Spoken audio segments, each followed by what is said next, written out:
tem jeito. Amém. Cumprimento os irmãos com a paz do nosso Senhor Jesus Cristo. Amém. Graças a Deus, irmão, mais esta oportunidade de estarmos aqui na nossa escola dominical. Hoje, continuando com o nosso tema, né? Estamos já na lição 4. Estamos estudando, então, os princípios divinos em tempos de crise. Então, nosso autor, o missionário Bergst, ele está fazendo uma analogia, né, ao período do cativeiro na Babilônia, né, a saída do exílio. Então, é uma analogia com os tempos modernos, né, de como superar essas crises. Este assunto foi resgatado para o nosso momento, né, um momento muito parecido, né, um momento que essa expressão, essa palavra crise está em voga, né? Está na boca de praticamente todas as pessoas, né? Então, como lidar com isso? Então, a palavra ela vem nos instruindo e nos orientando a como lidar com esses momentos difíceis, né?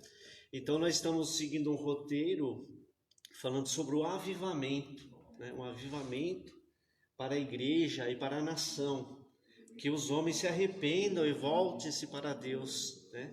Esse então é um dos primeiros princípios, né, para que se supere essa crise, né? Então o arrependimento e a volta ao nosso Deus, né?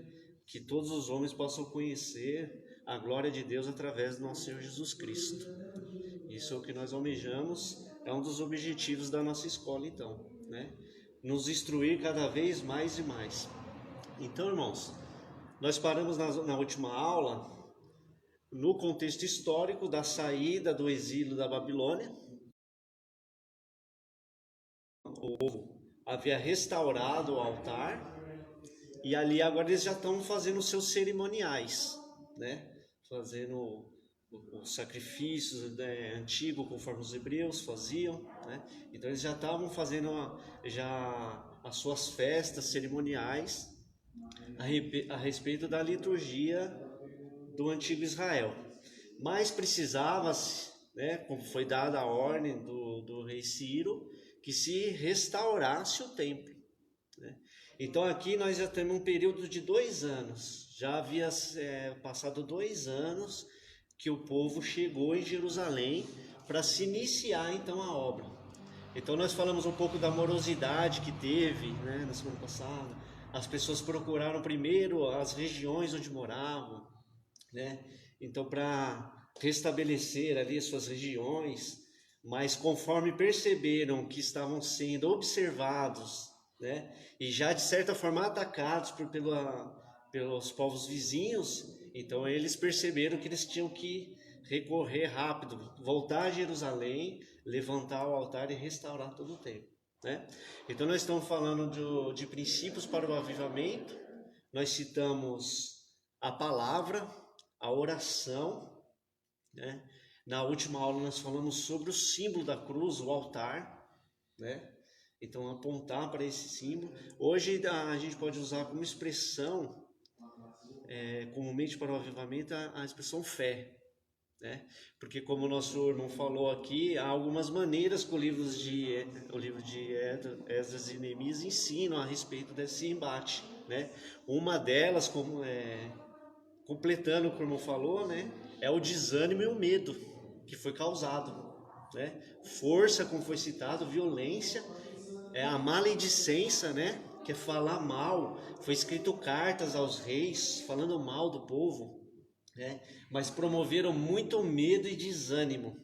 Então, para os irmãos terem ideia, essa intervenção dos samaritanos parou a obra por 16 anos. 16 anos. Então vejam só, um desânimo tal que foi acometido. Então o povo começou a duvidar se aquele negócio era de Deus mesmo, né? Então esse é o tema principal da nossa lição, né? O que vai acontecer? Findando ali esses 16 anos, Deus manda que sobe a Jerusalém 2 profetas, né? Ageu e Zacarias.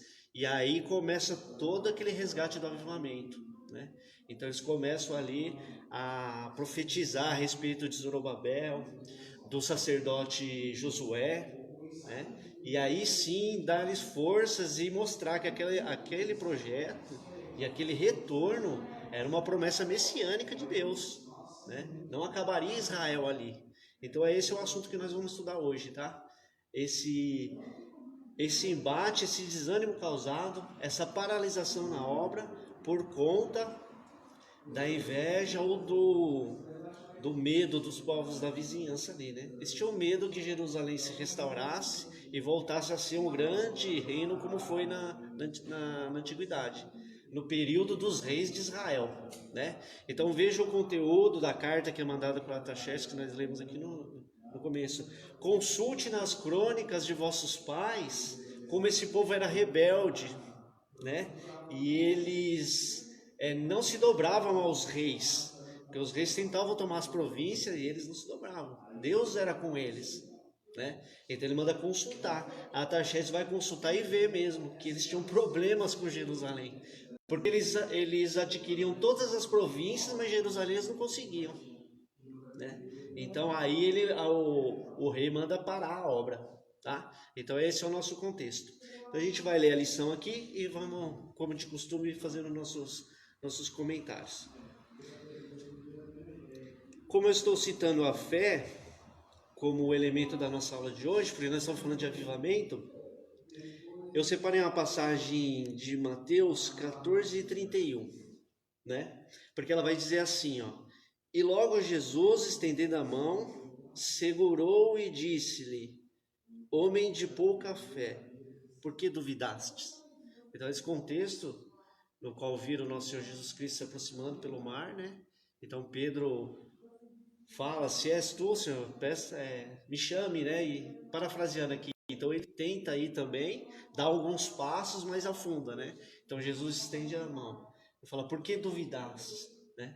Então essa expressão, por que, irmão? Duvidar é fraquejar na fé. Vai acontecer isso com o povo de Israel na volta do exílio, né? Toda aquela maravilha promovida, comprovada ali, as profecias se cumprindo de Isaías, de Jeremias.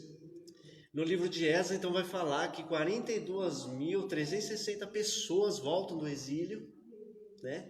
Então, todo aquele acontecimento, mas no primeiro embate ali, eles desanimam de tal forma que paralisa a obra.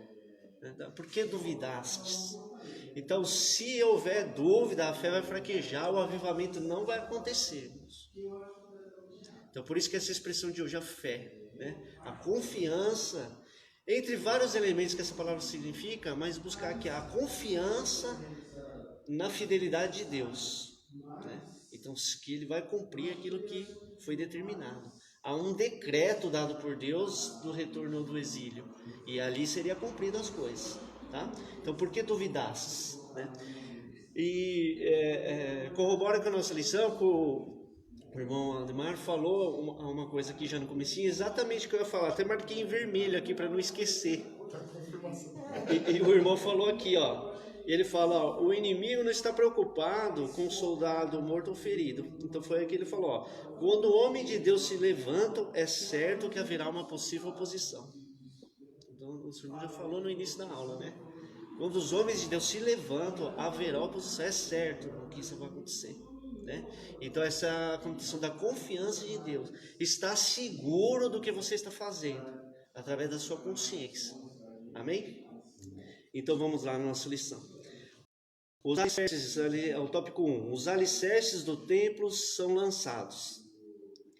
Depois que os materiais para a construção do templo chegaram, segundo a concessão feita pelo rei Sírio da Pérsia, Zorobabel e os que haviam voltado do cativeiro lançaram os alicerces do templo.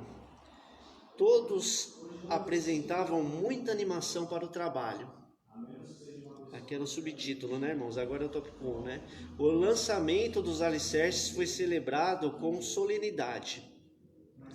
Os sacerdotes já paramentados e com trombetas, e os levitas, filhos de Asaf, com saltérios, para louvarem ao Senhor, conforme a instituição de Davi, rei de Israel. Todos os que assistiram ao lançamento dos alicerces expressaram seus sentimentos com tão grande júbilo que as suas vozes se ouviam de muito longe.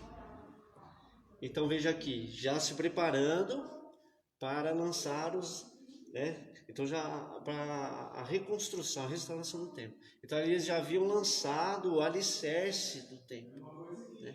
Então houve grande júbilo somente ali quando viram o alicerce pronto. Como nós comentamos, os mais antigos que tiveram a oportunidade de conhecer o templo de Salomão, né? De certa forma eles se entristecem, né? Pelo tamanho, a arquitetura não era comparável, né? E outros sim, irmãos, quando da inauguração do tabernáculo lá no deserto, né, houve uma manifestação visível de Deus, né? A glória de Deus invade ali o tabernáculo. Na reconstrução do templo de Salomão houve a mesma coisa, né? Então que os sacerdotes não conseguiam ficar de pé. Mas aqui não vai acontecer de imediato essa presença, pelo menos visível, né? Então eles começam a pensar: será que tem algo de errado aqui acontecendo, né? A presença, a manifestação de Deus não está acontecendo. Então eles veem uma diferença. Então os próprios profetas viam essa diferença, e é citado aqui, vou ler para vocês. Separei para vocês. O profeta Ageu, né? Então o nome de Ageu e Zacarias é imprescindível nesse período, tá, irmãos? Nós estamos aqui mais ou menos, para os irmãos se situarem na história, no ano de 536 a.C., tá? Esse é o período que está acontecendo. Então vejam o que o profeta Ageu diz: no 7º mês, ao 21º dia do mês, veio a palavra do Senhor por intermédio do profeta Ageu, dizendo: fala agora a Zorobabel, filho de Selatiel, governador de Judá, e a Josué, filho de Joadaque, sumo sacerdote, e ao restante do povo, dizendo: quem há entre vós que, tendo ficado, viu esta casa na sua primeira glória? E como a vedes agora, não é esta como nada diante dos vossos olhos comparada com aquela. Então o próprio profeta aqui fala, né?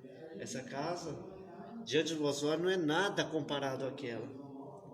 Ora, pois, esforça-te, Zorobabel, diz o Senhor, e esforça-te, Josué, filho de Josadaque, sumo sacerdote, e esforça-te todo o povo da terra, diz o Senhor, e trabalhai, porque eu sou convosco, diz o Senhor dos exércitos, né?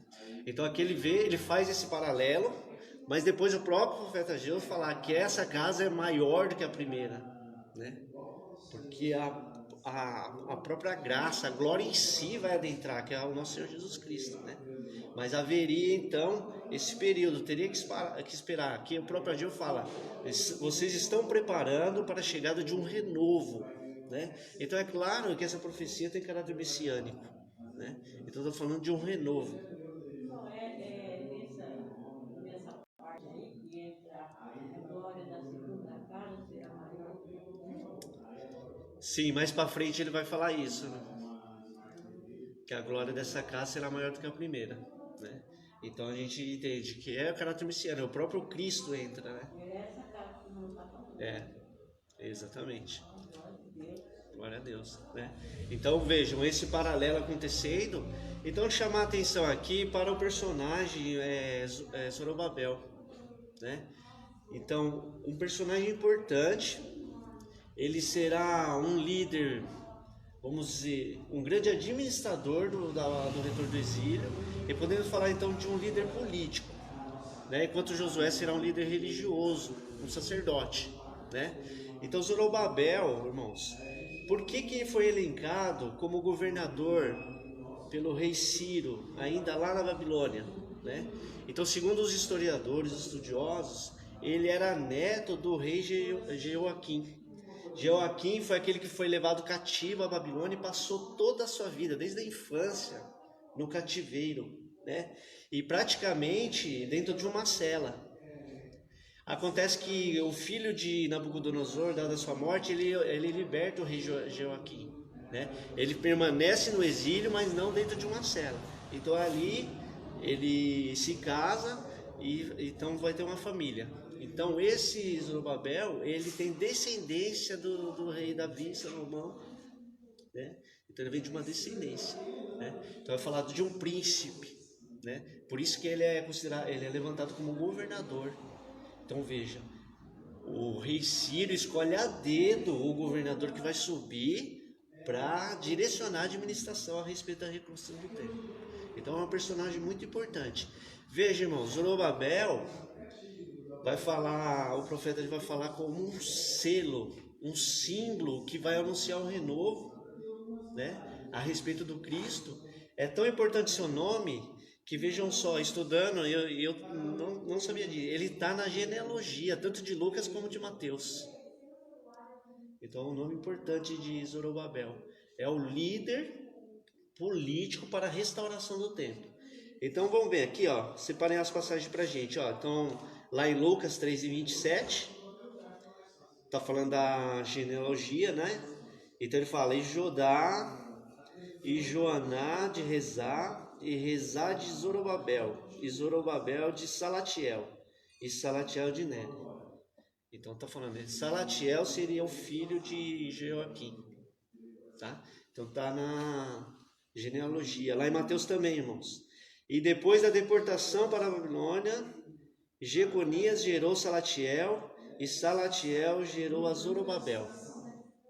Então vejam, no período que eles estavam desanimados, aqueles 16 anos, então, um pouco de dúvida ali surgindo nos seus corações, então vem a palavra a Zorobabel. Vejam só que importante isso aqui, irmãos.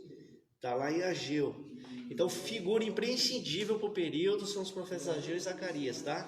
Ageu, capítulo 2, 21 a 23, diz assim, ó. Fala a Zorobabel, governador de Judá, dizendo, farei tremer os céus e a terra, e transformarei o trono dos reinos, e destruirei a força dos reinos dos gentios. E transformarei os carros e os que nele andam, e os cavalos e os seus cavaleiros cairão, cada um pela espada do seu irmão. Naquele dia, diz o Senhor dos Exércitos, tornar-te-ei, ó Zorobabel, servo meu, filho de Sealtiel, diz o Senhor, e far-te-ei como um anel de selar, porque te escolhi, diz o Senhor dos Exércitos. Né? Coisa forte, né? Então fala como um anel de selar, né? Então os reis, quando faziam seus decretos, eles tinham um anel e selavam aquela. Então não tinha mais o que fazer, né? Então Deus coloca ele como um anel de selar, né? Mas para frente vai apontar, porque ele está apontando para a restauração de um caráter messiânico, a restauração que aponta para nosso Senhor Jesus Cristo, né? Então ali, irmãos, ele começa então a ter forças para assumir o que ele tinha que fazer realmente, né? Então a gente vai chegar nesse ponto bem